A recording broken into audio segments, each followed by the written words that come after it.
with Representative Vandana Slatter from the 48th District. How are you doing? I'm doing great. Thank you, Lilia. So you and your seatmates had a district town hall just a few days ago? Yes, we had it on Saturday, and I just really was impressed and pleased to see so many people come out and be engaged in their district and ask so many great questions. It was a beautiful day, and we actually had a full house. There is a story, I believe the Kirkland Reporter wrote a story about it. Yes, it is in the Kirkland Reporter, so if people miss the town hall, they can certainly get to see what topics came up in the town hall and be able to read some of our responses to those. What were some of those topics?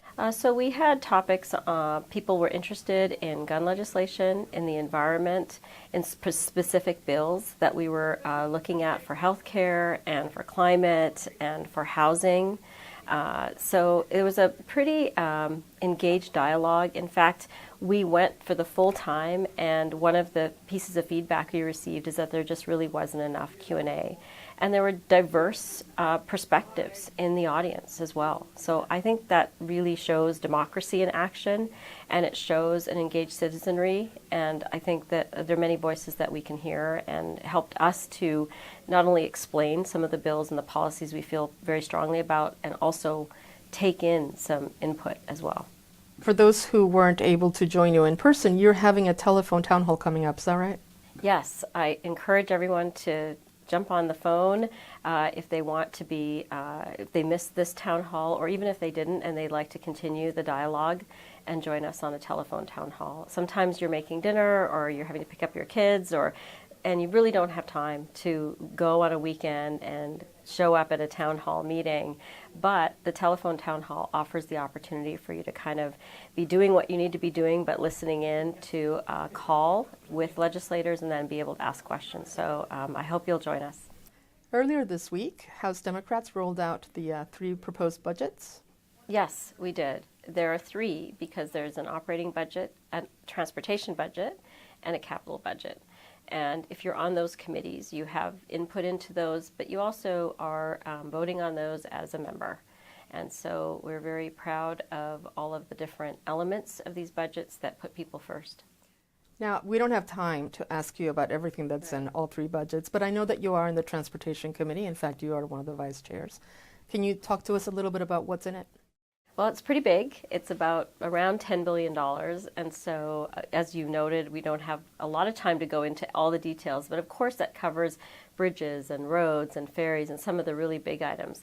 And 2 projects that are in there that I particularly think are great are the Summer Orca Card project. I've brought it up before in my district. We did a pilot last year to look to see if it might be helpful to have Orca cards that are provided in some school districts for transportations where buses aren't really readily available to take students to school, to be able to extend that Orca card usage out to the summer so students can continue job responsibilities or go to summer programs or internships and things like that. And that's included in this budget. And yes, and so the pilot actually was really successful. So we've included it and expanded it to an extra school district or 2.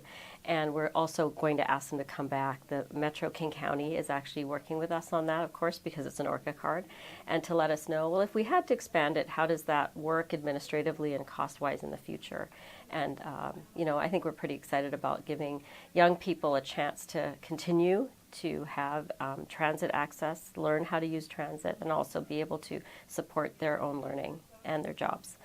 The other one that's of interest to me, and I'm pretty proud of as well, is the Treehouse funding, which supports foster youth who are getting driver's licenses. And so we've had that in the budget before, and this just continues that support. But giving young people a chance to get to jobs, to build their lives, their resumes, their interests, and to be able to participate in not only transit, but also traveling around predictably and safely around our community is really important. And I thought it was kind of neat that we include that type of work as well in transportation.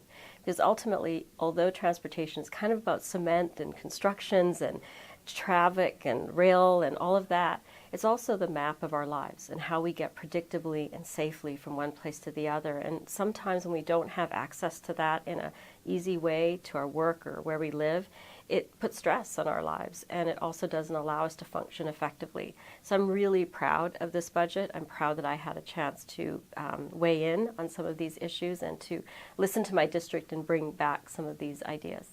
All right. Well, it's great catching up with you, and we will see you next time. Thank you so much, Lilia.